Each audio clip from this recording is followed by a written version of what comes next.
This video teaches you how to reactivate Facebook account profile from Facebook.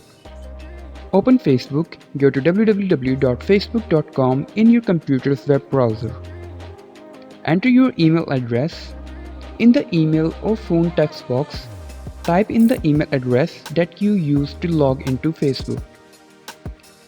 You can also enter your phone number here if you previously added it to your Facebook account.